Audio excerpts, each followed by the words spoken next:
पहले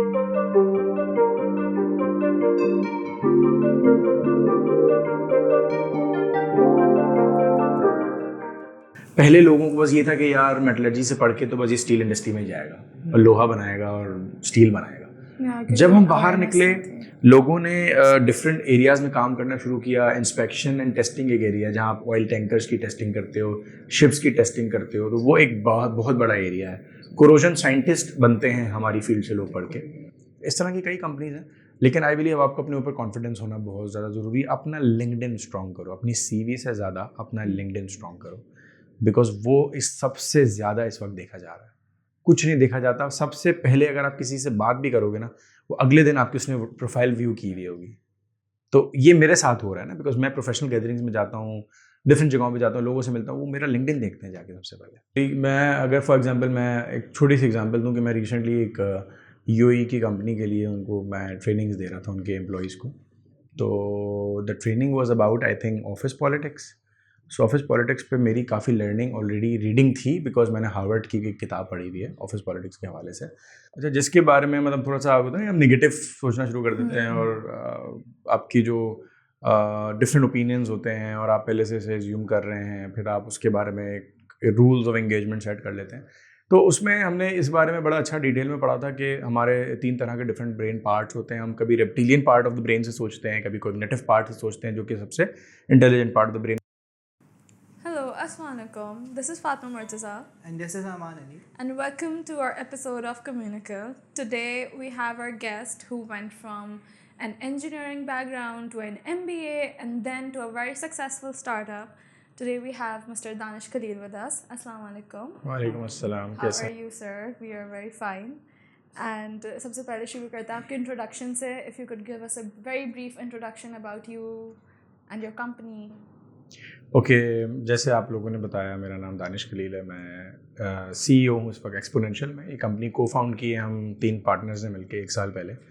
और जो कोर पर्पस है इस कंपनी का वो ई-कॉमर्स सर्विसेज है। हम लोग फैसिलिटेशन देते हैं, सर्विसेज देते हैं, ट्रेनिंग्स भी कुछ 1-on-1 स्केल के ऊपर करा रहे हैं। और हम लोग इन्वेस्टर्स के साथ काम करते हैं और उनको एक अच्छे ई-कॉमर्स पोर्टफोलियोज़ में इन्वेस्टमेंट की अपॉर्चुनिटीज़, फिजिबिलिटीज़ प्रोवाइड करते हैं और उनको एक ईयरली रिटर्न्स मिल जाते हैं। इस तरह लोग रियल एस्टेट में पैसा लगाते हैं, इसी तरीके से लोग ई कॉमर्स में आजकल पैसे लगा रहे हैं। तो this is what we provide in terms of services. हमारा क्लाइंटेल ज़्यादातर इंटरनेशनल है, कुछ क्लाइंटेल हमारा पाकिस्तान से भी है। Thank you so much sir for this. And क्या आप हमें बता सकते हैं आपकी यूनिवर्सिटी लाइफ कैसी है और what degree do you have? मैंने इंजीनियरिंग की है NID यूनिवर्सिटी से। बैचलर्स किया था मेटलर्जी के अंदर। बहुत सारे लोग जब हम इंजीनियरिंग करते थे तो मेटलर्जी पूछते थे कौन सी एलर्जी, तो उनको एक्सप्लेन करते थे भाई मेटल्स की allergy. Basically it's about the study of metals. तो जितना भी मेटल रिलेटेड प्रोडक्शन होती है तो हम उसके बारे में सीखते हैं, समझते हैं, उसके केमिकल रिएक्शंस किस तरह प्रोसेसेस होते हैं, स्टील कैसे बनता है, आयरन कैसे बनता है, स्टील के ग्रेड्स कैसे बनते हैं, एल्यूमिनियम कैसे बनता है, कॉपर कहाँ से बनता है, गोल्ड की माइनिंग, एक्सट्रैक्शन वगैरह, उसके बारे में हम डिटेल में पढ़ते हैं इस डिग्री के अंदर। So that was my bachelor's degree. And MBA मैंने जो है वो institute of business management IOBM से किया है। Supply chain management was my majors and I also actually it was by major supply chain management and marketing. So ये मैंने किया है मास्टर्स तक, और कुछ इंटरनेशनल सर्टिफिकेशंस भी हैं वो मैंने ट्रेनिंग्स की तरफ की हैं। तो आपका इंटरेस्ट कैसे डेवलप हुआ इस मेटलर्जिकल, क्योंकि ये इतनी फेमस या प्रोमिनेंट डिग्री नहीं है। लोग इंजीनियरिंग में केमिस्ट्री फिजिक्स का एक अलग डोमेन में जाते हैं, लेकिन ये स्पेसिफिकली आप इस पे नीश की तरफ क्यों गए? या एंड स्पेशली जब आप you know as a fresh college कर करके अभी निकले हो तो एंड जब आप एक्सप्लोर कर रहे हो तो ये ऑप्शंस हैं, how did you come across? To be very honest, अगर मैं इसके बैकग्राउंड पे जाऊँ तो मेरी हमेशा से थोड़ी सी पाकिस्तान की क्रिकेट टीम जैसी आदत है कि हमेशा लेट कम बैक करता हूँ। शुरू में बहुत ज़्यादा मैचेस हारता हूँ, फिर उसके बाद लेट कम बैक करता हूँ। सो मैंने बेसिकली इंटर में यूजुअली लोगों के साथ होता है कि जब वो मैट्रिक से आते हैं और इंटरमीडिएट में आते हैं तो उनकी यूजुअली परसेंटेजेस ख़राब हो जाती हैं। तो first year was very bad for me, मेरी बड़ी बुरी परसेंटेज आई थी। देन सेकंड ईयर में आई स्कोर्ड 82%, तो उसका मेरा एवरेज अच्छा बना था। तो मैंने NID में एडमिशन एक्सीडेंटली लिया था, कोई स्पेसिफिक इरादा नहीं था, और मेटलर्जी में इसलिए लिया था क्योंकि मेरिट पे वही फील्ड मिल रही थी। सो कोई प्लान नहीं था. It was- इंटरेस्ट बाद में डेवलप हाँ, इंटरेस्ट बाद में डेवलप हो. जब पढ़ा, पहला ईयर गुजारा तो अंदाज़ा हुआ कि फील्ड बहुत इंटरेस्टिंग है. और हमें इंस्पिरेशन हमेशा यही दी जाती थी. डॉक्टर AQ खान ने जो है वो उसके अंदर PhD किया था मेटलर्जी में. तो उसके बाद उन्होंने ऑब्वियसली न्यूक्लियर बनाया था. तो PhD किया था मेटलर्जी में, जो कि यूरेनियम के बारे में उन्होंने काफ़ी रिसर्च की थी जब वो PhD कर रहे थे. तो दैट वाज लाइक एक इंस्पिरेशन थी हमारे लिए. तो जब हम फील्ड को पढ़ते गए, समझते गए, प्रैक्टिकल एप्लीकेशंस को समझते गए, तो हम अंदाज़ा हो कि फील्ड इज़ इंटरेस्टिंग. और मैकेनिकल इंजीनियरिंग से पहले का काम मेटलर्जी इंजीनियर का होता है. तो इसलिए हमें थोड़ा सा कनेक्शन बनाने में आसानी होगी. लेकिन हमारी field under the domain of materials engineering आती है. मटीरियल मदर है सबकी. तो मटीरियल्स में ही एक मेटल जो है वो मेटलर्जी वहाँ से निकला. एक टाइप कह सकते हैं उसको. इस तरह उसमें से पॉलीमर्स निकला है, केमिकल्स निकला है, इस तरीके से फील्ड बनी है. सो that was one of the interest you can say. फिर आप NID में आ जाते हो तो NID यूनिवर्सिटी ऑब्वियसली उसका अपना एक चार्म है, अट्रैक्शन है. उस वक्त तक तो बहुत अट्रैक्शन था. जब मार्केट में जाते थे कहते थे भाई हम बैचलर्स इंजीनियरिंग जो है वो NID से कर रहे हैं, तो बड़ी वैल्यू थी. लोग कहते थे यार NID से कर रहे हैं, ज़बरदस्त है. तो उनको अंदाज़ा होता था कि भाई मेरिट पे ही जाते हैं बच्चे वहाँ पे ना. तो दैट्स एक चार्म बन गया. देन हम कंटिन्यू कर गए. बैचलर्स तो करना ही था ऑब्वियसली. 48 कोर्सेज थे उसमें. सो ठीक है, it was good at that time. तो do you think it is worth it? And like Pakistan में इस डिग्री का क्या स्कोप है? किस हद तक बच्चों को ये करना चाहिए? देखो एट दैट टाइम बहुत सारे लोगों को इसके बारे में नहीं पता था. जब हमारा फर्स्ट बैच NID से, हमारा एक्चुअली फर्स्ट बैच था NID Okay, का. okay, तो so मेटलर्जी इंजीनियरिंग का फर्स्ट बैच हमारा था NID से ऑफिशियली. तो हम जब फील्ड में आए तो हमारे जब डिफरेंट स्टूडेंट्स जो हमारे बैच के ग्रेजुएट्स थे वो डिफरेंट ऑर्गेनाइजेशन में लगे. कुछ की नौकरियां बाहर हो गई, कुछ यहीं पे उन्होंने अप्लाई किया, उनकी जॉब्स हुई. तो वहाँ से स्कोप खुलना शुरू हुआ. पहले लोगों को बस ये था कि यार मेटलर्जी से पढ़ के तो बस ये स्टील इंडस्ट्री में ही जाएगा और लोहा बनाएगा और स्टील बनाएगा. जब हम बाहर निकले, लोगों ने डिफरेंट एरियाज में काम करना शुरू किया. इंस्पेक्शन एंड टेस्टिंग एक एरिया है जहाँ आप ऑयल टैंकर्स की टेस्टिंग करते हो, शिप्स की टेस्टिंग करते हो. तो वो एक बहुत बड़ा एरिया है. कोरोजन साइंटिस्ट बनते हैं हमारी फील्ड से लोग पढ़ के. तो corrosion is a very interesting degree. तो उसमें लोग स्पेशलाइजेशंस करते हैं, सर्टिफिकेशंस करते हैं. फिर एक तो एरिया आपका स्टील इंडस्ट्रीज़ में आ जाता है. एक एरिया जो है वो आपका वेल्डिंग के अंदर आता है, जो वेल्डिंग मेटलर्जी कहलाती है. तो बहुत सारे एरियाज़ हैं. कुछ लोग रिसर्च में चले जाते हैं, जो मटेरियल्स पे स्टडी करते हैं, रिसर्च करते हैं. नैनो मटेरियल्स हैं, माइक्रो मटेरियल्स हैं, उन पर स्टडी करते हैं. तो इंटरेस्ट एरियाज फिर उसके थ्रू बनते चले गए. तो I think that was one of the basis of getting into this. लेकिन ये मुझे लगता है कि काफ़ी स्कोप उस पॉइंट ऑफ व्यू से हमारे बैच के बाद स्कोप बढ़ता गया. लोगों को पता लगा कि यार ये डिग्री है, ये डिग्री वाले ये पढ़ते हैं और इनका ये एप्लीकेशन है. वहाँ से स्कोप बढ़ा. बहुत सारे इदारों ने हमें हायर करना शुरू किया. वरना वो हमसे पहले या तो टेक्नीशियंस हायर करते थे, डिप्लोमा होल्डर्स या BTech वगैरह के लोग, या वो मैकेनिकल वालों को हमारी वाली नौकरी पर लगा देते थे. तो उसके बाद हमारी जब फील्ड आई, लड़के गए मार्केट में, ग्रेजुएट हुए, तो फिर स्कोप समझ आया. इंडस्ट्रीज ने हमें हायर करना शुरू किया. तो अब तो ये कि काफ़ी अवेयरनेस है इस फील्ड के बारे में. उस वक्त बहुत कम अवेयरनेस थी. अब कह सकते हैं कि बहुत अवेयरनेस है. पाकिस्तान में तो अवेयरनेस बढ़ गई है. लिमिटेड स्कोप भी बढ़ता ही जा रहा है. Scope is I think is decent scope now. क्योंकि हमारे अब काफ़ी लोग जो हैं वो बहुत सारे इदारों में काम कर रहे हैं. फिर रिसर्च असिस्टेंटशिप आई, बहुत सारे और इदारों ने इसको पढ़ाना शुरू किया, डिग्री ऑफर करनी शुरू करी. वहाँ से लोगों को अपॉर्चुनिटीज़ मिलती चली गई. बाहर चले जाते हैं, वहाँ नौकरियाँ लग जाती हैं. तो ठीक है, I think scope is decent, but obviously can't compare it with mechanical, electrical and chemical. ये तीनों बड़ी मदर फील्ड्स हैं, very big field. So I would not say कि हम उसको कंपेयर वैसे कर सकते हैं. बट इस फील्ड में भी कंपटीशन भी तो कम ही होगा ना. हाँ, कंपटीशन भी कम है. स्कोप एरिया अच्छा है गेस, क्योंकि इसमें कुछ लोग हैं वो डिजाइनिंग की तरफ चले जाते हैं. मोल्ड्स एंड डाइज डिजाइनिंग, ये भी एक फील्ड है इसकी. जो सॉफ्टवेयर पे काम करते हैं ना, वो भी एक एरिया है इसका. Very interesting area. एक क्वेश्चन मेरा आपसे ये भी था. आपने जैसे बोला कि आपने MBA किया हुआ है आफ्टर बैचलर्स. मैं is it like a trend और समथिंग? बिकॉज लाइक मैंने अपने खुद के जानने वाले भी बहुत हैं जो इंजीनियरिंग पढ़ के मोस्टली फ्रॉम NED वो लोग MBA करते हैं. So why do you choose MBA? या may be like corporate world में घुसने के लिए या उसकी पॉलिटिक्स समझने के लिए एक ज़रिया होता है MBA, और आपको और पॉलिश किया जाता है MBA की वजह से. Why would you choose like? क्योंकि साइंस आप पढ़ के एकदम से you go to a business degree, वो भी masters. So why did you choose?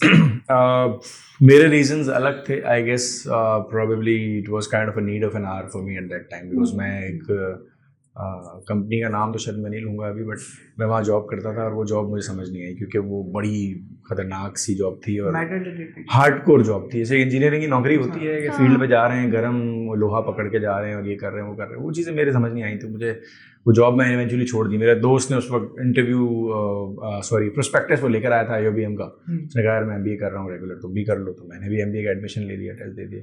तो टेक्निकली प्लान नहीं था, मैं तो बाहर जा रहा था, लेकिन मैं बाहर नहीं जा सका तो मैं फिर यहीं नौकरी शुरू कर दी और फिर यहीं कंटिन्यू किया।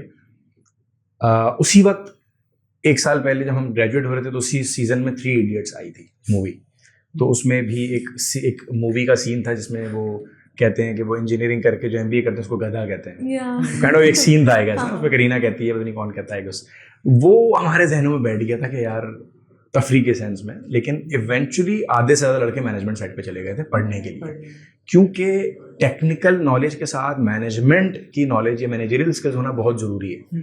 तो हमें वो नहीं पता थी, हम तो सिर्फ टेक्निकल नॉलेज जानते थे, लेकिन मैनेजमेंट पढ़ना, और मैंने लिटरली मेरी ट्रांसफॉर्मेशन थी वो जब मैंने MBA पढ़ा और शुरू किया और मुझे मार्केटिंग, अकाउंट, फाइनेंस इनके बारे में पता चलना शुरू हुआ, मैंने पढ़ना शुरू किया तो मुझे लगा that is an interesting area, मुझे इधर पढ़ना चाहिए था।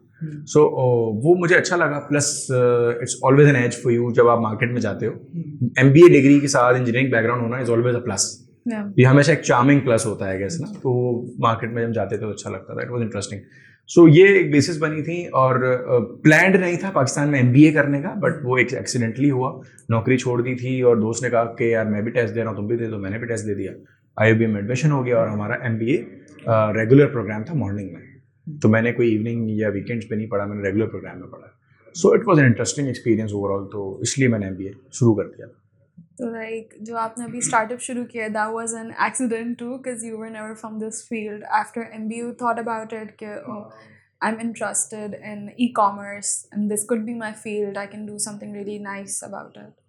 No, that was not actually accidental, but probably a part of my luck, I guess, part of the fate process। कि मेरे फेट में वो लिखा हुआ था कि यार इसको मिलना है ये सब। ऑब्वियसली हमें पता ही नहीं होता, हम प्लान कुछ करते हैं और होता कुछ है।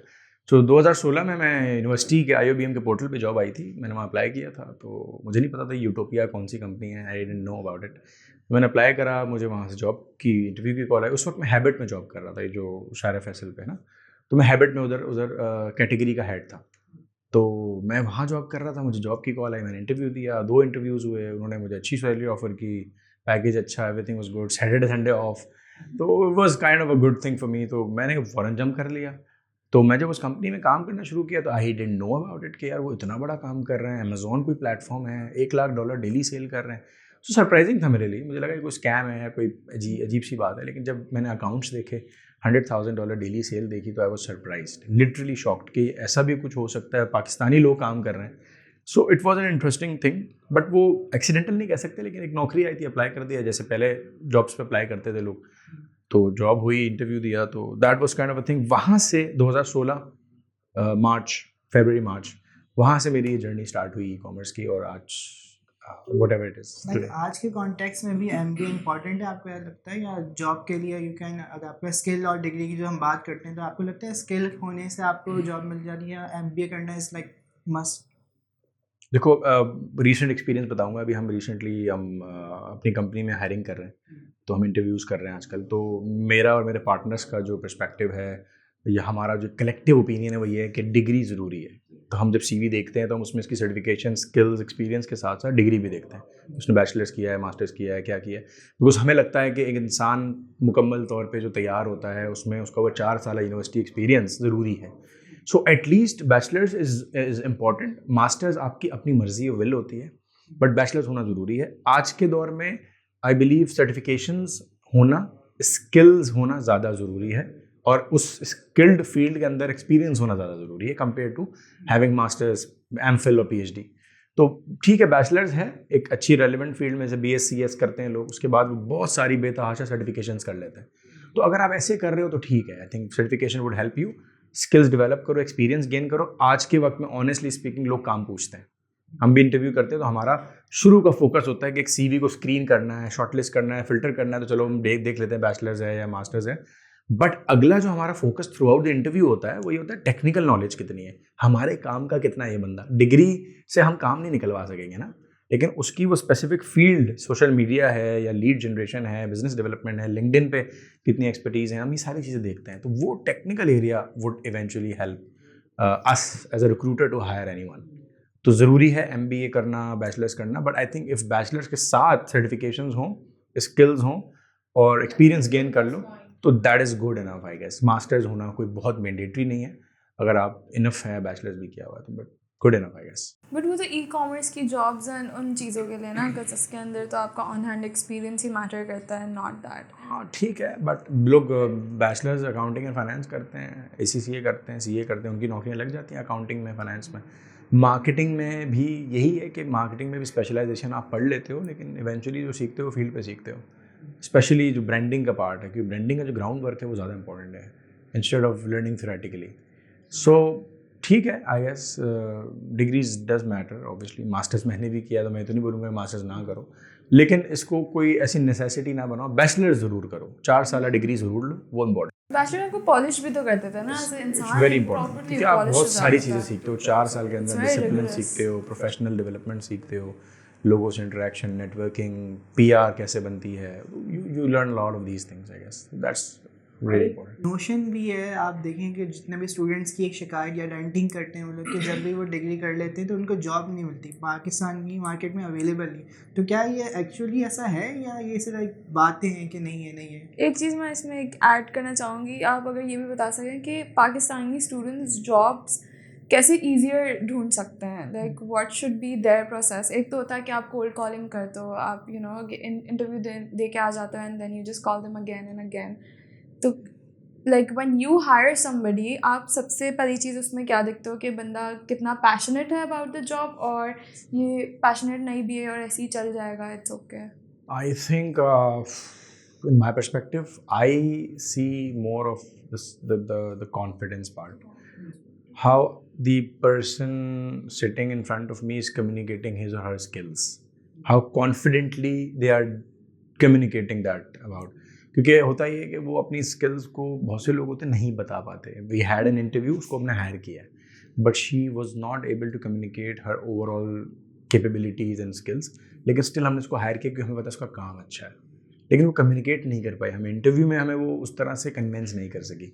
सो ये तो अपनी एबिलिटी भी होती है, but communication skills is the most important thing. Like how students should work on mandatory है, क्योंकि हमारी यूनिवर्सिटीज़ के अंदर आई थिंक सिखाया नहीं जाता उस तरीके से, लेकिन आई बिलीव कि जो हमारी वो जो डिफरेंट कोर्सेज में प्रेजेंटेशंस होती हैं वो बड़ा हेल्प करती हैं आपको। It helps you to grow, it helps you to give the confidence. Public speaking, बोलना आता है आपको, अपनी चीज़ बतानी आती है, एक्सप्लेन करनी आती है, दैट रियली मैटर्स। तो वो एक अच्छा एक मेरे ख्याल से तरीका है। बट जॉब की जहाँ तक आपने पहला सवाल किया कि नौकरियाँ लोग कहते हैं कि नहीं मिलती हैं डिग्री लेने के बाद भी, और मसले होते हैं, मुश्किल होती है। देखो, मैं समझता हूँ कि मैं इसको इस तरह नहीं पेसिमिस्टिक या ऑप्टिमिस्टिक अप्रोच नहीं देखूंगा कि बहुत ऑप्टिमिस्टिक हो जाते हो तो वो बात टॉक्सिक पॉजिटिविटी में आ जाता है कि यार बहुत ज़्यादा पॉजिटिव है, या बहुत पेसिमिस्टिक हो जाते हो कहते हैं बहुत ही नेगेटिव बंदा है। तो इसको अगर हम थोड़ा सा इस तरह से देखें कि इंसान को किसी भी फील्ड में अपने आप को मनवाना है तो उसको कुछ USP अपनी बतानी होती है कि यार मेरे अंदर यूनिक क्या है, मुझे क्यों हायर करो। अगर आप किसी को ये कन्विंस करने में उसको तैयार कर लेते हो कि इसको माइंडसेट बना देते हो कि नहीं यार मुझे हायर करो बिकॉज मुझ में ये है, तो फिर इट मेक्स सेंस। नौकरियों की कमी है हमारे यहाँ, डेफिनेटली है।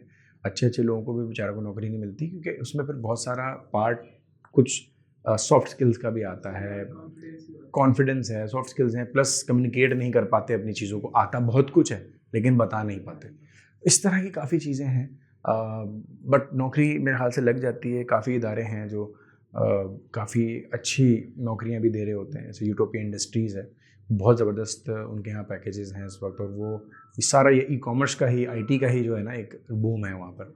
इस तरह की कई कंपनीज हैं, लेकिन आई बिलीव आपको अपने ऊपर कॉन्फिडेंस होना बहुत ज़्यादा ज़रूरी है। अपना लिंक्डइन स्ट्रॉन्ग करो, अपनी CV से ज़्यादा अपना लिंक्डइन स्ट्रॉन्ग करो, बिकॉज वो इस सबसे ज़्यादा इस वक्त देखा जा रहा है। कुछ नहीं देखा जाता, सबसे पहले अगर आप किसी से बात भी करोगे ना, वो अगले दिन आपकी उसने प्रोफाइल व्यू की हुई होगी। तो ये मेरे साथ हो रहा है ना, बिकॉज मैं प्रोफेशनल गैदरिंग्स में जाता हूँ, डिफरेंट जगहों पे जाता हूँ, लोगों से मिलता हूँ, वो मेरा लिंक्डइन देखते हैं जाके सबसे पहले।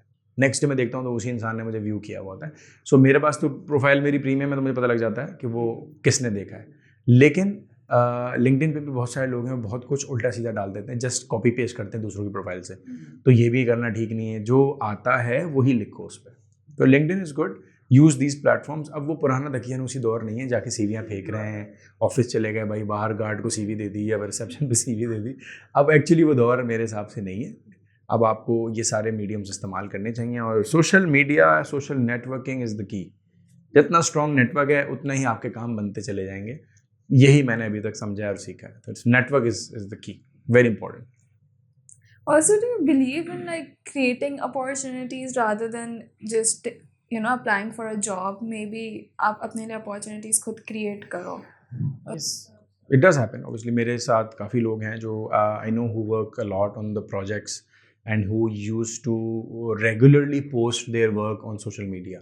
So वहाँ से उनको बहुत लोगों ने काम दिया, अप्रोच किया, क्योंकि वो रेगुलरली अपनी पोस्ट डालता रहता था कि आज मैंने ये अचीव किया, फला प्रोजेक्ट में मैंने इतना जो है मार्केटिंग रन करके इतना जो है रिटर्न ऑन सेल्स ले लिया। तो बहुत सारी ऐसी चीज़ें हैं जो लोग अपनी सोशल मीडिया के थ्रू अपने आप को मार्केट करते हैं। तो yes, creating opportunities is more important than just getting hired based on your degree and based on the CV you have just written or mentioned. So yes, you should create opportunities. You should work to market yourself, obviously, promote your sales, your skills, whatever you know about it. So एक चीज़ मेरे जहन में ये थी कि क्योंकि आप teaching करते हैं अपनी स्टार्टअप के साथ साथ, you teach a lot too, तो आपका कोई मेन मोटिव है टीच करने के लिए, और is it just an extra job for you? Like, why have you stuck to teaching? Or maybe, I know you love psychology and you love reading psychology books. Why did you choose teaching? Teaching, I would say it's more of like my passion, or it's kind of a thing मुझे मज़ा आता है। Honestly speaking, बड़ा simple सा जवाब है इसका कि मुझे टीचिंग करने में मज़ा। And you are the kind of person जिसको लोगों से मिलना अच्छा लगता है, जिसको बातें करना। It's good and I like to talk. I like to just try to interact with people and all. लेकिन ट्रेनिंग्स क्योंकि 7 साल से करता आया हूँ, तो टीचिंग मेरे लिए कोई ऐसी चीज़ नहीं थी मुश्किल। उससे पहले भी मैं अपनी बैचलर्स, जब मैं इंजीनियरिंग कर रहा था NID के वक्त में, तो मैं भी ट्यूशन्स वगैरह पढ़ाता था थोड़ी सी, तो मुझे उस वक्त से आइडिया है, और उस वक्त से थोड़ा सा ये पढ़ाने का और ट्यूशन्स और टीचिंग और ये वाला एलिमेंट है मेरे अंदर। बट वो कब पैशन में कन्वर्ट हुआ, वो ट्रेनिंग्स की वजह से हुआ। जब मैं अमेज़ॉन की ट्रेनिंग्स की तरफ आया तो दैट बिकेम माई पैशन। फिर मैं इसको अपने आप को और बेहतर करने के लिए फिर मैंने कुछ सर्टिफिकेशंस की इंटरनेशनल, जिसमें मैंने कम्युनिकेशन साइकोलॉजी, ऑर्गेनाइजेशन साइकोलॉजी के बारे में पढ़ा, लोगों के बारे में पढ़ा। तो मेरे लिए इंटरेस्टिंग एरिया बना, क्योंकि मैंने फिर उसमें सर्टिफिकेशन लेके अपने आप को थोड़ा सा वो कर लिया कि भाई, क्योंकि जब आप ट्रेनिंग्स की फील्ड में आते हो तो आपको अपने आप को दिखाने के लिए कुछ सर्टिफिकेशंस होनी चाहिए कि आप थोड़ा सा अलग दिखो लोगों से ना, मार्केट करने के लिए अपने आप को। तो you are certified from XYZ इदारा, तो वो वाली चीज़ मैटर करती है जब आप फील्ड में आते हैं। तो teaching is more of a passion, और आई वुड नॉट से इट एज अ जॉब कि कोई मेरी नौकरी है, जॉब है। वो बहुत सेकेंडरी टर्शरी लेवल का एलिमेंट है कि वो मैं पैसे कमा रहा हूँ या मुझे इससे अर्निंग हो रही है। अगर वो फोकस होता तो शायद आई would not go for this, because the amount of spreading a lot of knowledge. Yes, I guess. या कह सकते हैं, but I like to facilitate more, like I like to facilitate and add value. Do you have like a success story कोई student की के आपसे पढ़ा हो, मे बी किसी भी यूनिवर्सिटी से पढ़ा हो, आपके जानने वाला हो, and he has like now he has a very successful startup or he's doing good in his life, something interesting, और कुछ भी आपके top of the mind कुछ आ रहा हो? नहीं, वैसे अगर आप अमेज़ॉन पर्सपेक्टिव से, Yeah. ई-कॉमर्स पर्सपेक्टिव से, कुछ तो बहुत सारे सक्सेसफुल स्टूडेंट्स हैं, बहुत सारे हैं। Even I really feel proud of it कि अल्हम्दुलिल्लाह I created a lot of successes in my past. क्योंकि जहाँ कहीं भी मैंने जॉब्स की या काम किया, तो वहाँ मैंने सक्सेसेस क्रिएट करे। मेरे ही स्टूडेंट जो मुझसे सीखे हुए थे, मेरे अंडर काम किए, वो आज अपने अपने डिपार्टमेंट्स के हेड बने हुए हैं, एक ऑर्गेनाइजेशन में हेड बने हुए हैं, लीड कर रहे हैं सर्टेन चीज़ को। तो वो सक्सेस स्टोरीज बहुत सारी हैं। यूनिवर्सिटी के स्केल पे चूँकि ज़्यादातर बैचलर स्टूडेंट्स हैं, तो वो भी पढ़ रहे हैं, तो उनके सक्सेसफुल स्टार्टअप के बारे में I can not comment, but there are certain startup जो शायद सक्सेस की तरफ जा रहे हैं या उसके रास्ते पे हैं।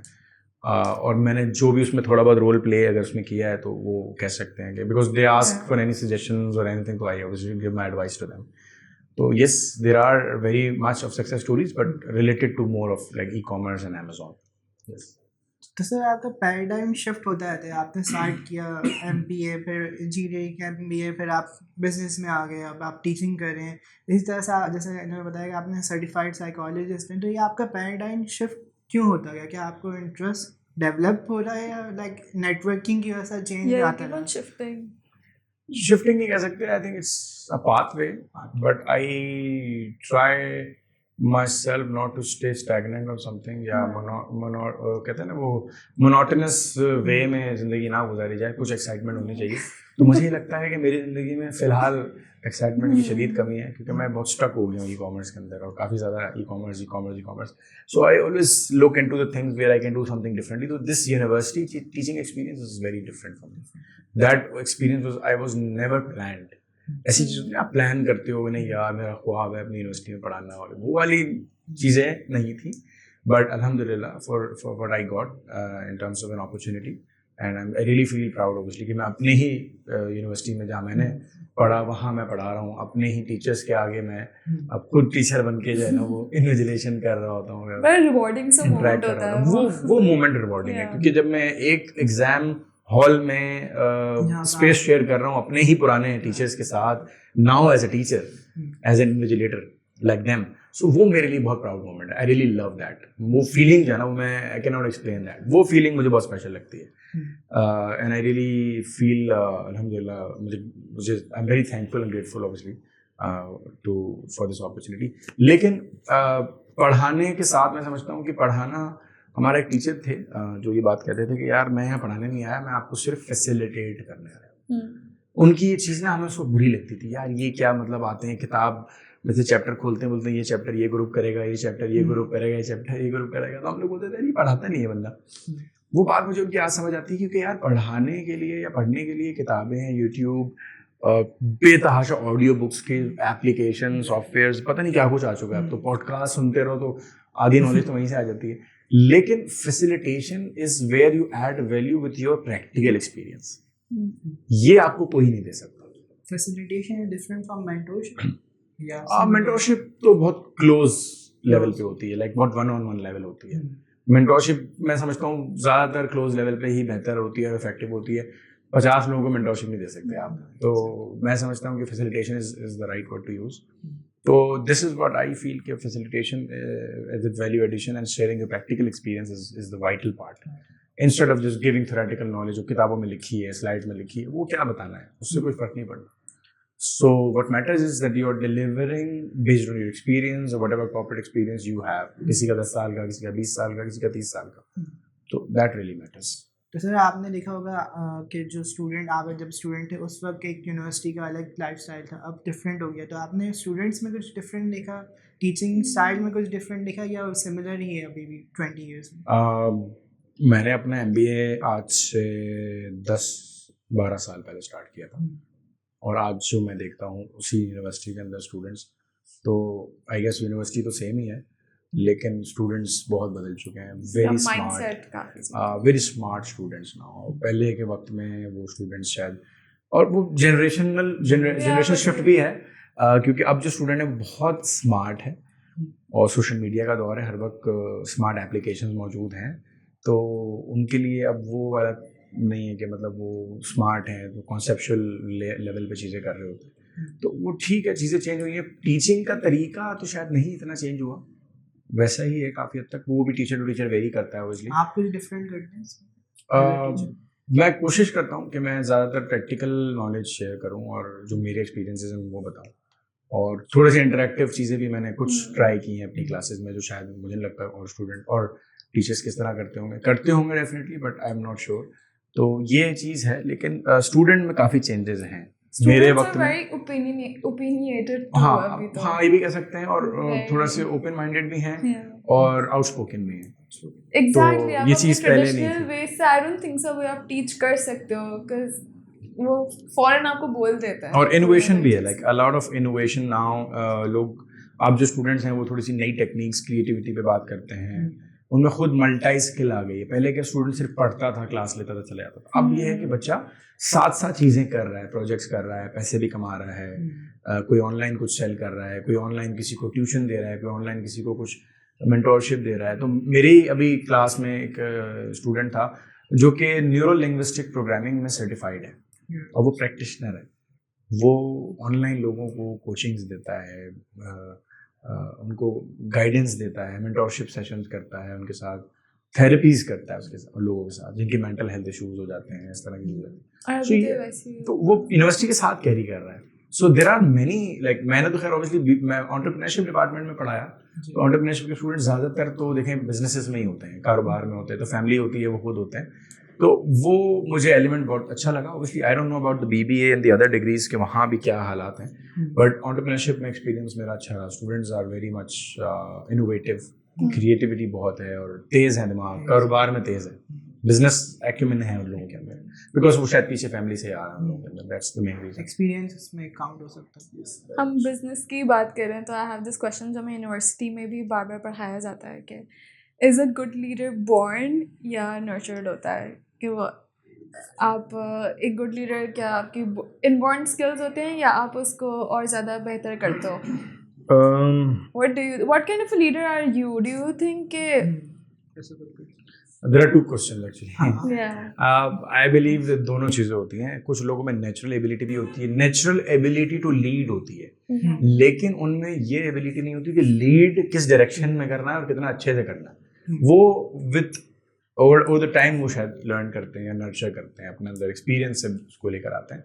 बट डेफिनेटली कुछ लोग बॉर्न लीडर होते हैं, उनमें स्किल होती है कि बस उनकी बात सुनी जाती है, बचपन से ही होता है कि उनकी बात में एकदम होता है, कुछ वजन होता स्पेशली है, जो खानदान के बड़े बच्चे होते हैं उससे मैंने काइंड ऑफ उनमें पाकिस्तान उनमें एक जिम्मेदारी भी डाल दी जाती है, ऐसा भी होता है, बचपन से फैमिलीज में भी होता है, लेकिन बॉर्न लीडरशिप होती है, I believe in this, but वो साथ साथ इन पैरेलल नर्चर भी होती है और की जा सकती है, बेहतर की जा सकती है, रिफाइन की जा सकती है। कुछ ऐसे ट्रेट होने चाहिए लीडर में to be a successful one, like confidence हो, रेजिलियंस हो, इस टाइप की कुछ trait? आजकल के वक्त में सबसे इम्पोर्टेंट चीज़, दो चीज़ें सबसे ज़्यादा इम्पोर्टेंट है, और भी हैं बट मैं प्राइमरी समझता हूँ, इमोशनल इंटेलिजेंस और रेजिलियंस।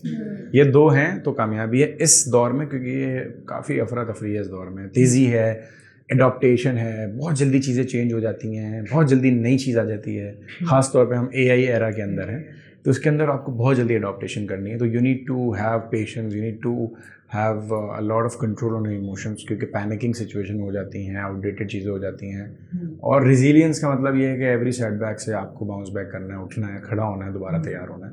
सो ये दो अहम तरीन स्किल्स हैं जो लीडर्स में होनी चाहिए, और भी ज़रूरी हैं, वो तो हम बचपन से पढ़ते आ रहे हैं, कम्युनिकेशन स्किल्स हों, सॉफ्ट स्किल्स हों, नेटवर्किंग हो, उसके अंदर प्रॉब्लम सॉल्विंग एबिलिटीज़ हों, वो तो पढ़ते ही आ रहे हैं हम हमेशा से किताबों में। बट आज के वक्त में मेंटल हेल्थ को समझने के लिए, लोगों की वेलबींग को समझने के लिए, you need to be emotionally intelligent, आप में एम्पैथी होनी चाहिए, understand other people by putting yourself in their shoes, obviously this is how you should do it, and resilience is very important, बहुत ज़्यादा ज़रूरी है इस वक्त। तो एज अ साइकोलॉजिस्ट आप स्टूडेंट्स की डाइवर्स नीड होती है, तो आप उस चीज़ को केटर करने के लिए क्या करते हैं? लाइक आपने देखा कि कोई स्टूडेंट होता है कि किसी को डांट के पढ़ाते हैं, किसी को सही से मतलब आराम से पढ़ाते हैं, डिफरेंट वेज होते हैं, तो क्या आप सबको साथ लेके चलते हैं, आप केटर नीड को डाइवर्स जो नीड है उसको केटर करने के लिए डिफरेंट टेक्निक यूज़ करते हैं क्लासरूम में या ट्रेनिंग रूम्स में? मैं वैसे यूजुअली सबको साथ ही लेके चलता हूँ, लेकिन कुछ जो मैं अगर अपनी टेक्निकल ट्रेनिंग्स की बात करूँ, जो मैं इनेबलर्स या डिफरेंट इदारों में रहा, वहाँ मैंने बहुत ओवर द टाइम 7-8 सालों में ये सब चीज़ें सीखी हैं कि हर तरह का स्टूडेंट हर तरह की अटेंशन मांग सकता है आपसे, और हर स्टूडेंट के लिए एक सेम अप्रोच कामयाब नहीं हो सकती। तो अगर वहाँ के पर्सपेक्टिव से सोचोगे तो वहाँ मैं डिफरेंट तरीक़ों से, डिफरेंट टोन्स में डील करता रहा हूँ।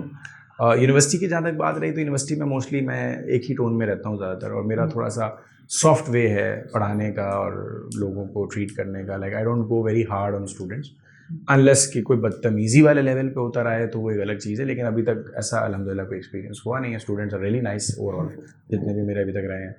सो मेरा थोड़ा सा उनके साथ फ्रेंडली माहौल होता है, नेचर होती है, because I like to do thing this way.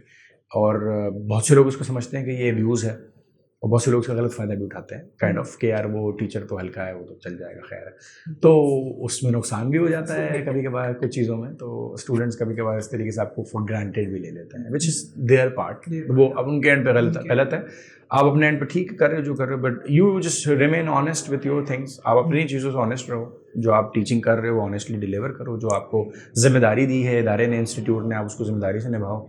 That's it. I think this is your duty, that's it. One piece of advice you have for students? There are many pieces of advice, I don't know कि वो किस piece की हम बात करेंगे इधर।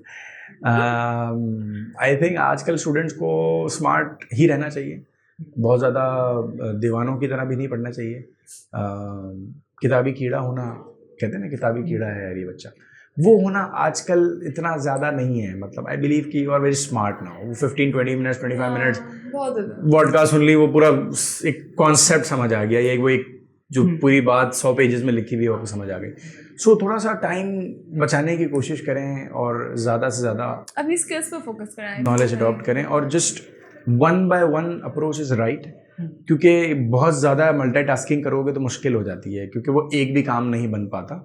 तो just try to reach the level of excellence in something and then try to dig out other things as well. तो एक चीज़ में महारत हासिल कर लें, अपने आप को बेहतर कर लें, बेस्ट करने की कोशिश कर लें।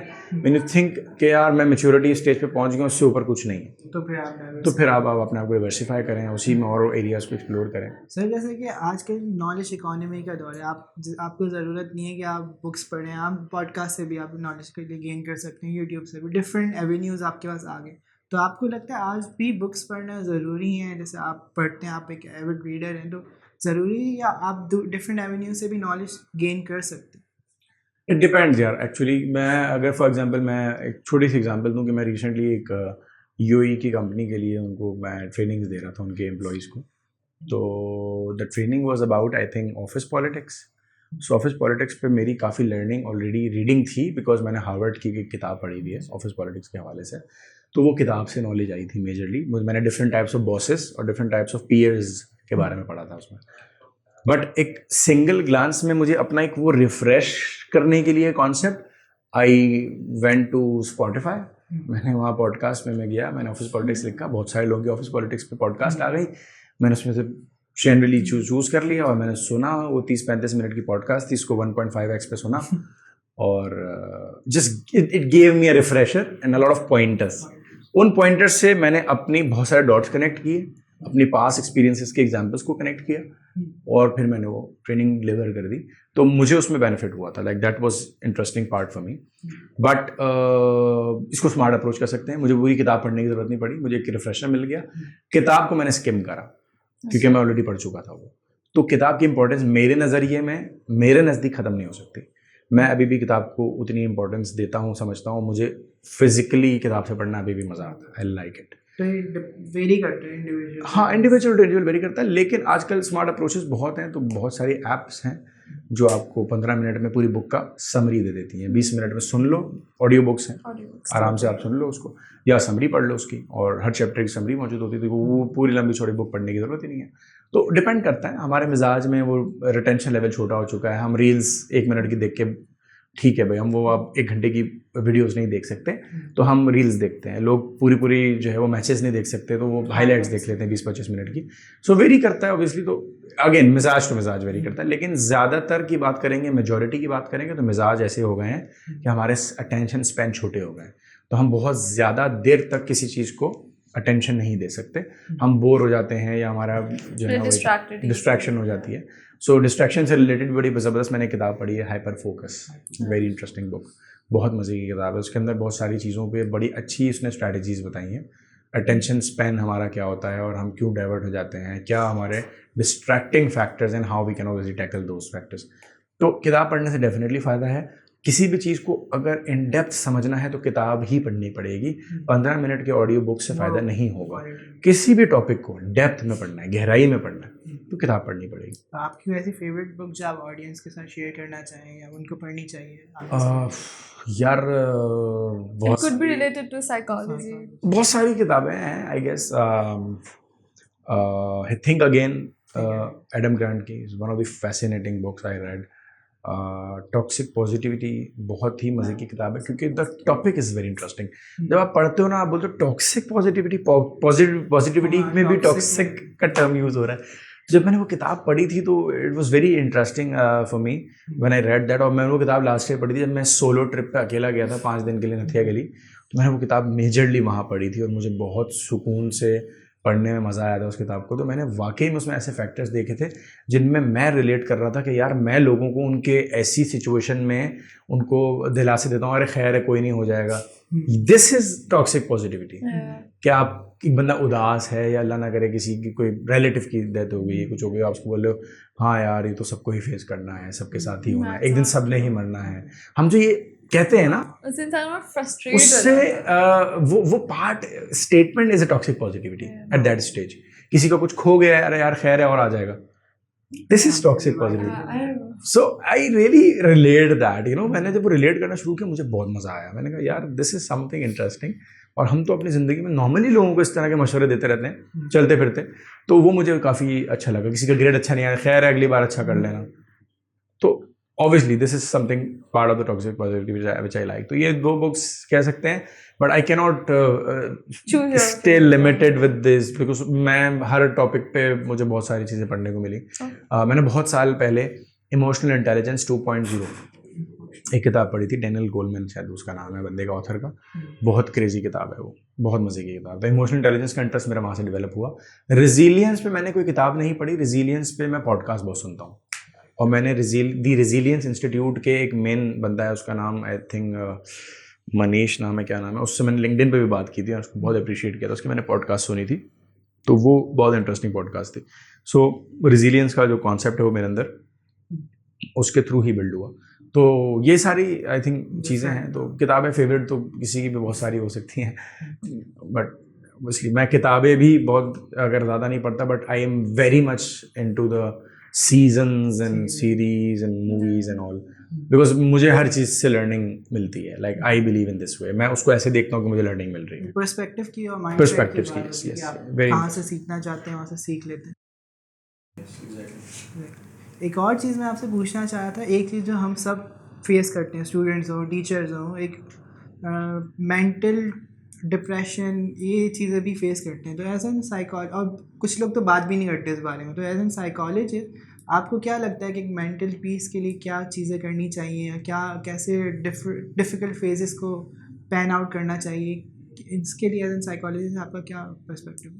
यार मेंटल स्ट्रेसेस की जहाँ तक बात है, डिप्रेशन की बात है, अब ज़्यादा हो गई है. पहले से जो हाँ, कंपैरेटिव स्टडी हुई, पहले लोगों को इतनी नहीं थी, अब ज़्यादा हो गई. तो क्या वजह? लोगों में अवेयरनेस बहुत ज़्यादा आ गई है इस चीज़ की. पहले लोग बात नहीं करते थे. और लोगों को honestly this is the right point which she is saying कि लोगों में ना पहले ये मेंटल हेल्थ जैसी कोई टर्मिनोलॉजी नहीं थी उनके बीच. अम्मी को कहते सुनते ना, हमारे ज़माने में तो ऐसा था ही नहीं, कि आपके ज़माने में था बट आपको पता नहीं था कि है. Because the terms were not that much public. Anxiety, depression, you know, तो post traumatic stress disorders, you know, उस तरह की जो चीज़ें हैं वो टर्म्स आ गई हैं. PTSD है भाई, इसको तो ये है, इसको तो एनजाइटी है, एनजाइटी अटैक्स आते हैं, पैनिक क्यों हो रहा है, ब्रीथिंग इशूज़, हाँ भाई एनजाइटी हो रही है. रिलेट कर रहे हैं लोग क्योंकि कंटेंट इतना अवेलेबल है यार हर जगह. सोशल मीडिया पे देखें कितना कंटेंट अवेलेबल है, कैसी कैसी टर्म्स आ गई हैं. एक टर्म बड़ी, मतलब मैं बहुत अरसे पहले से देख रहा हूँ, मैंने रिसेंटली खुद पढ़ना शुरू किया उसके बारे में. That is emotional intimacy. Because that is where you feel connected with someone ना. जब आपकी बात कोई बंदा सुने, उसको समझे, उसको value they, that brings up that connection with you that way. तो इमोशनल इंटीमेसी के बारे में मैंने बहुत अभी रिसेंटली पढ़ना शुरू किया और very interesting topic. So mental health issues बढ़ गए हैं. पोस्ट कोविड का जो रिसर्च है वो ये कहता है कि भाई पोस्ट कोविड के बाद ज़्यादा बढ़े हैं लोगों में, क्योंकि लोग ज़्यादातर स्ट्रेस में, एंजाइटी में रहे बहुत अरसा, क्योंकि कोविड की वजह से हालात ऐसे थे. लेकिन इसको कोप करने के देखिए हर किसी की अलग स्ट्रेटजी हो सकती है. मैं कुछ अलग तरीके से डील करूँगा, आप अलग तरीके से डील करोगे. कुछ लोग रिलीजियसली अपने आप को स्पिरिचुअली ट्रीट करते हैं, कुछ लोग जो है वो किसी और तरीके से करते हैं. मतलब किसी को गाने वाने सुनने से अच्छा लगता है, किसी को मूवी देखने से रिलैक्सेशन मिलती है, किसी को किसी से बात करने से, शेयरिंग करने से, किसी को ट्रैवल करने से, किसी को बाहर घूमने से, किसी को आउटिंग करने से, किसी को खाने से, किसी को चॉकलेट खाने से. तो सबके मतलब अपने एक चीज़ें हैं जिससे वो अपने स्ट्रेस लेवल्स को थोड़ा गिरा सकते हैं, कम कर सकते हैं, कंट्रोल कर सकते हैं. सो वेरी करता है. इसकी कोई फिक्स स्ट्रेटजी मुझे नहीं लगता हो सकती है. कुछ लोग इसको मेडिटेशन के थ्रू करते हैं, योगा करते हैं, मेडिटेट करते हैं सुबह उठ के अर्ली मॉर्निंग, तो वो तरीके भी हैं और प्रूवन तरीके हैं, साइंटिफिक तरीके हैं, प्रूवन है, अच्छे तरीके हैं. So it depends again obviously You varies were from person to focusing person. more on yourself, and अगर आप ठीक नहीं तो आप दूसरों को ठीक नहीं कर पाओगे. True, that is true as well. और मैं समझता हूँ कि dialogue is the key, talk. Communication. तो मैं समझता हूँ कि मैं भी अगर ऑफिस में हम बात करें तो ऑफिस के अंदर, ऑफिस माहौल के अंदर अक्सर कोई ऐसी सिचुएशन आती है, कॉन्फ्लिक्ट्स आते हैं, लड़ाई झगड़े हो जाते हैं, बहसबाजी हो जाती है, दो लोगों के दरमियान टकरार हो ये जाती है. चीज़ें दिल में नहीं रखो, जो हाँ, है बोल तो दो. I always believe in the dialogue कि talk, discuss, talk to me first before reaching to और jumping to any conclusion. Just talk first ताकि मैं समझ सकूँ या वो पता है कि लोग ओवरथिंकिंग कर लेते हैं, अपने दिमाग में सिनेरियोज बना लेते हैं, एंड देन दे थिंक दो सिनेरियोज आर ट्रू. तो उसके अच्छा, वजह से इसी के हवाले से मैं एक अपनी, क्योंकि कुछ तो फ़ायदा हो, मैंने जो सर्टिफिकेशन की है तो इस कॉन्सेप्ट को कहते हैं इनकोडेड अजम्पशंस. इनकोडेड अजम्पशंस ये होती है कि हम पहले से माइंड बनाते हैं यार कि XYZ बंदा तो है ही ऐसा, तो उसके बारे में हम जो प्री जजमेंट दे देते हैं, एक तो इनकोडेड अजम्पशन है उसके बारे में, फिर उसके अगेंस्ट हम प्री जजमेंट देते हैं, ये तो लेट लतीफ़, ये तो आएगा ही लेट, काइंड ऑफ. वो चीज़ कहलाती है रूल्स ऑफ एंगेजमेंट, कि एक इनकोडेड अजम्पशंस के साथ हमने उस बंदे के लिए रूल्स ऑफ एंगेजमेंट डिसाइड किए हैं. ये चीज़, ये कॉन्सेप्ट हमें बड़ा डिटेल में मेरे जो ट्रेनर था उसने पढ़ाया था. अच्छा, जिसके बारे में मतलब थोड़ा सा होता है हम निगेटिव सोचना शुरू कर देते हैं, और आपकी जो डिफरेंट ओपिनियंस होते हैं और आप पहले से एज्यूम कर रहे हैं, फिर आप उसके बारे में रूल्स ऑफ एंगेजमेंट सेट कर लेते हैं. तो उसमें हमने इस बारे में बड़ा अच्छा डिटेल में पढ़ा था कि हमारे 3 तरह के डिफरेंट ब्रेन पार्ट्स होते हैं. हम कभी reptilian part of the brain से सोचते हैं, कभी कॉग्निटिव पार्ट से सोचते हैं जो कि सबसे intelligent part of the brain होता है, और एक शायद एक और तीसरा था, मुझे एग्जैक्ट याद नहीं है. तो वो कॉन्सेप्ट बहुत इंटरेस्टिंग था. हमने सर्कल ऑफ टॉलरेंस के बारे में पढ़ा बहुत डिटेल के अंदर. तो circle of tolerance was a very interesting topic. बहुत सारी चीज़ें थी जो हमारी क्लियर हुई और हमने रिलेट की काफ़ी एग्जाम्पल्स के थ्रू, काफ़ी अपनी पर्सनल एग्जाम्पल्स के थ्रू भी, और जो ट्रेनर की एग्जाम्पल्स थी, तो वो एक अच्छा इंटरेस्टिंग पार्ट था उसमें काफ़ी. Thank you so much sir for cooperating with us, हमारे गेस्ट बनने के लिए. We had a lot to learn from you. आगे भी काफ़ी बातें करनी है, बट टाइम लिमिट होता है हमारे पास. But there is this one last question. What do you want? Like, this is like our signature question. So, like, what do you want? What's the one thing you want to change about the Pakistani education system? Maybe related to your field, maybe engineering की field से हो. I would something. try to make it 100% practical. Like I don't want to keep things No theory. theoretical. कुछ theoretical पे आपको evaluation नहीं करनी चाहिए और assessment नहीं करनी चाहिए. ओपिनियट कहते हैं ना, ओपिनियन देना और ओपिनिएटिव जो बेसिकली उसको कहते हैं कि वो वाली चीज़ नहीं होनी चाहिए. प्रैक्टिकल हो तो ज़्यादा बेहतर है. That will be more fruitful in the future. और हमारी जो आई थिंक आगे जो यूनिवर्सिटी एजुकेशन है वो ऐसी होनी चाहिए कि उसके बाद बंदा जो है ना वो प्रैक्टिकल लाइफ के लिए तैयार हो, ना कि वो ऑन जॉब ट्रेनिंग पे जाके रगड़ा खाए 1-1.5 साल और उसके बाद जाके वो थोड़ा सा हो. यूनिवर्सिटी में ही वो इतना चीज़ों को प्रैक्टिकली सीख जाए. और हमें यूनिवर्सिटीज़ के अंदर ना सॉफ्टवेयर्स पढ़ाने चाहिए ज़्यादा. सॉफ्टवेयर्स मीन्स टास्क मैनेजमेंट के सॉफ्टवेयर, प्रोजेक्ट मैनेजमेंट के सॉफ्टवेयर्स, कम्युनिकेशन के सॉफ्टवेयर्स, ईमेल मार्केटिंग के सॉफ्टवेयर्स. अब जैसे ChatGPT है तो AI बेस्ड जितने भी टूल्स हैं, सॉफ्टवेयर, उनको पढ़ाना चाहिए. प्रैक्टिकल नॉलेज स्टूडेंट्स को ये वाली देनी चाहिए. इसके कोर्सेज होने चाहिए, बाकायदा वर्कशॉप्स होनी चाहिए. तो ये चीज़ें हैं. और अगर AI की बात करें तो AI ऑब्वियसली बड़ा रिप्लेस कर रहा है चीज़ों को, तो एडॉप्टिव भी करना चाहिए स्टूडेंट्स को विद द चेंजिंग एनवायरनमेंट. क्योंकि हो सकता है आगे जाके क्लासरूम एनवायरनमेंट ही ना रहे, तो हमें एक AI बेस्ड टीचर की आदत हो जाए, वही हमें पढ़ा रहा हो. तो हमें स्टूडेंट्स को एडॉप्टिव भी करना चाहिए. कुछ ऐसी चीज़ें सिखानी चाहिए, बतानी चाहिए, या ऐसा कोई कोर्स लॉन्च कर दें जो उनको फ्यूचरिस्टिक वे में चीज़ों को सिखाने में हेल्प कर रहा हो. तो ये चीज़ें करनी चाहिए मेरे ख्याल से. और वैसे वक्त के साथ साथ और चीज़ें आती जाएंगी तो हमें अडॉप्ट करनी चाहिए. So these are some of the things which I think I would want to change. Thank you so much, sir, for being here, and really appreciate all your time and efforts also. Most welcome. Thank you. So I hope you like our new teacher podcast, and आपको sir Danish Khalil की inspirational story से आपको कुछ lesson सीखने को मिले हों. बाकी we have started all this new series, so support us. And बाकी हमारा फेसबुक कम्युनिटी ग्रुप है जिस पर आप हमें ज्वाइन कर सकते हैं हमारी पूरी कम्युनिटी को. It's all free and subscribe to our YouTube channel also and follow us on Facebook. Thank you. Bye.